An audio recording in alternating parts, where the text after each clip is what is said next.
We all have a great aunt or a quirky neighbor whom everybody invited to everything because she cooked or baked or fricasseed the one thing that everybody loved. And then she took that recipe to the grave with her. And that should be a crime. Am I right? But that is as close to a crime as this story is going to get tonight. I was today years old when I learned that taking one's recipes to the grave doesn't always mean that they're gone for good. They can, and sometimes are, passed on in a manner that couldn't be more fitting for Halloween. Etched into people's tombstones. Literally. Grandma's recipe for pound cake or popovers is right there on her headstone. It was Rosie Grant who taught me this. She's been scouring cemeteries across the country for years, not only collecting these timeless secrets, but testing them and tasting them too. And now she's put 40 of her favorites in a book called To Die For, a cookbook of gravestone recipes. Rosie, happy freaking Halloween to you. This is just the craziest thing I've ever heard. First of all, how did I not know this was a thing? And do most people know it's a thing and I'm just the odd man out? No, I honestly was there with you just a few years ago. I didn't even know it was a thing until I was interning at a cemetery myself, and they're pretty rare, finding recipes in gravestones. Okay, well, thank you for telling me that because I started to think that maybe I should be visiting my dead relatives more. So rare, how did you know that when you saw the first one, it wasn't just a one-off and that there'd be more, but certainly more enough to put in a cookbook? Totally. Well, the first one I learned about, I truly thought was the first one. There's a woman named Naomi who's buried in Brooklyn, New York, and she has a spritz cookie recipe on her gravestone, and it was her special recipe that she would make during the holidays. And I thought, that is so cool. I've never even seen that before. I just thought it was the most unique idea. And, while researching Naomi, I learned there was a woman with fudge recipe and a woman with her Christmas cookies. And yeah, I could not be more shocked to be 40 recipes later, and the people are doing this. It's just the coolest idea. So I saw Dr. Death's ranch. That was pretty ominous, whoever Dr. Death is, and decided to put it on his tombstone. What are some of the more bizarre recipes, and maybe ones that you made and thought, I wish I hadn't? Personally, I actually really liked all of them. Usually, if the recipe didn't turn out, it was because of me making them wrong. There's only so much space on a headstone for instructions. And I was a pretty amateur cook. I love baking and I love cooking, but some of the recipes I've just never made before. So, in particular, Kay's fudge recipe, she's a woman buried in Utah. I made it and it was just like chocolate soup the first couple of times, just because I'd never made candy before. I had no idea what a fudge slap was. I didn't know what cooking something to the softball stage was. And so usually I would say it was on me if the recipe didn't work out.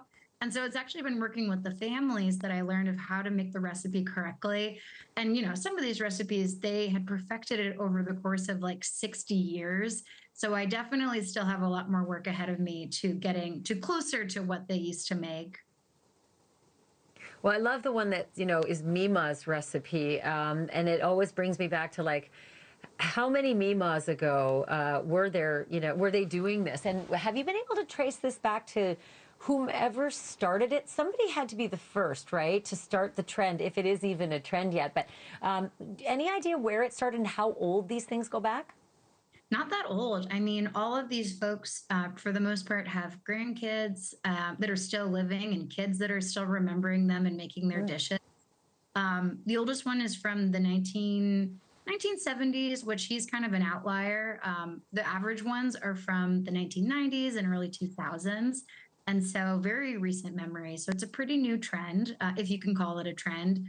I do call them the big three because they were the first really big ones way before I came along, of Naomi with her spritz cookies, Kay with her fudge, and then Maxine Menster with her Christmas cookies.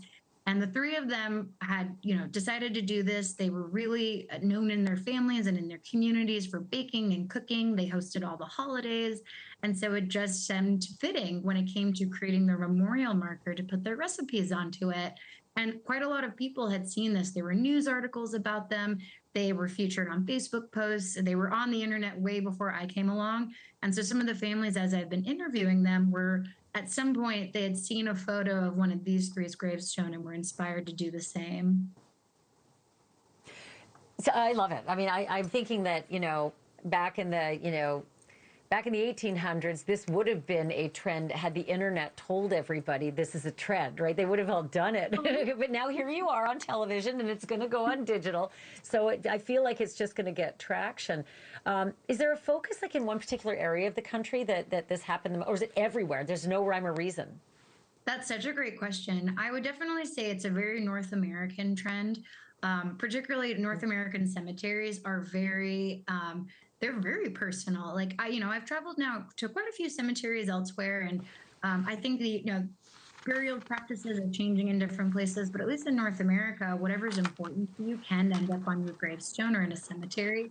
I've walked through cemeteries that have seen inside jokes, movie quotes, your favorite beer represented, or your fishing rod, like whatever was your thing has ended up on people's gravestones. So cooking and home cooks, of course, it shouldn't be super shocking that food would be represented on a memorial. But I think it's cool that these people took it a step further. And it's not just like she loved to cook or he was a good baker.